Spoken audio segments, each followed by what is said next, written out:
Olá, sejam bem-vindos ao Espaço do Evangelho Responde. Hoje com a pergunta da Cláudia H, que é a seguinte: vocês dizem mediunidade com Jesus. Pode haver mediunidade sem ele? Então, para que a gente possa responder essa questão, vamos falar um pouquinho sobre mediunidade, sobre médium e sobre mediunidade com Jesus. Então, o que é mediunidade? A gente pode trocar a palavra mediunidade por sensibilidade. Então, a mediunidade, ela é intrínseca ao ser, ela é inerente ao ser. Ela é, às vezes, usa-se o termo anímico, né? Ela pertence ao ser. Então, a mediunidade já vem com o ser. Então, já se nasce médium. A gente não pode fabricar um médium do nada. Ele já nasce com essa aptidão ou com essa sensibilidade. Então nós não podemos formar médiums, né? O que a gente pode com a mediunidade é estudá-la, tentar entendê-la para uma boa prática. Mas para que isso aconteça, a pessoa precisa ter nascido médium. Então a mediunidade, ela é inerente ao ser, ela é orgânica. E o termo médium, o que é o médium? O médium é o mediador, né? O mediador que faz a comunicação entre o plano invisível e o plano visível. O plano dos desencarnados com o plano dos encarnados. O médium, ele já nasce com essa aptidão, né?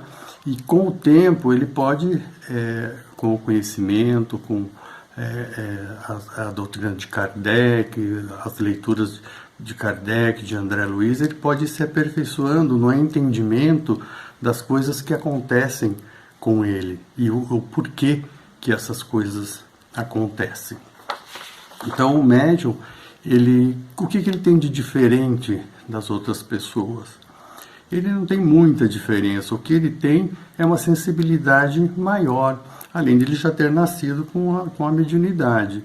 Então, essa diferença é a sensibilidade de ver, de ouvir, né, com os olhos e os ouvidos da alma. A gente fala do espírito, né? Então, ele ouve e vê com sentidos além dos sentidos físicos. Então, ele tem uma sensibilidade um pouquinho maior do que a maioria das pessoas. E é só isso, não é dom, alguma coisa especial dada por Deus, não é? Muitas vezes é até uma questão de servir, né, de tarefa. Então, conhecidos os termos, né, faltou ainda a mediunidade com Jesus. Isso a gente vai ver mais no final. Então, o médium, ele precisa desse conhecimento, né, dessas boas práticas, mas ele está sujeito à lei da afinidade e da sintonia. Para que as comunicações sejam boas comunicações, ele precisa fazer boas afinidades, boas sintonias. E isso vai do quê? Da sua formação evangélica. Além da parte teórica da doutrina, ele precisa ter formação evangélica, para que ele tenha o quê? Os mesmos objetivos de Jesus, de prática de lei do amor, do perdão, da caridade, não é? Então, a lei da afinidade e da sintonia leva o médium a ter boas sintonias, se ele estiver bem, se ele tiver boas intenções, ou más sintonias, se ele não tiver boas intenções e não estiver bem. Então, cabe a essa responsabilidade dessa formação, desse bem-estar, né, durante as reuniões espíritas, cabe ao médium, né, discernir se ele está apto ou não a participar das reuniões. Então, as boas casas espíritas, elas falam o quê? Da mediunidade com Jesus.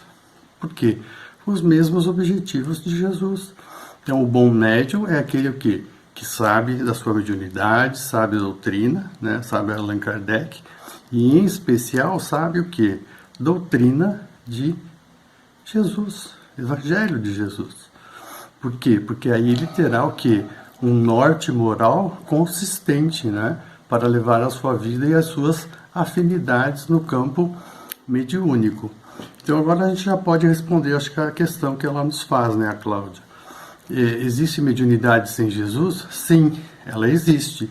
E ela está submetida ao quê? À prática do livre arbítrio. O bom médium vai escolher o quê? Um bom caminho com o Evangelho de Jesus. Então, por isso que a gente fala mediunidade com Jesus. E o mau médium? Ele vai escolher outros caminhos, como a gente vê por aí, tantos embustes, tantas situações difíceis que são mostradas aí sobre várias práticas mediúnicas, ok? Então existe sim a mediunidade sem Jesus, mas a gente evita, né, nas casas que são mais direcionadas à prática do bem, para que a gente tenha sempre a mediunidade ao lado do Evangelho de Jesus. Tomando sempre como exemplo Chico Xavier, né, que foi o maior exemplo da mediunidade com Jesus. Espero ter respondido e até breve.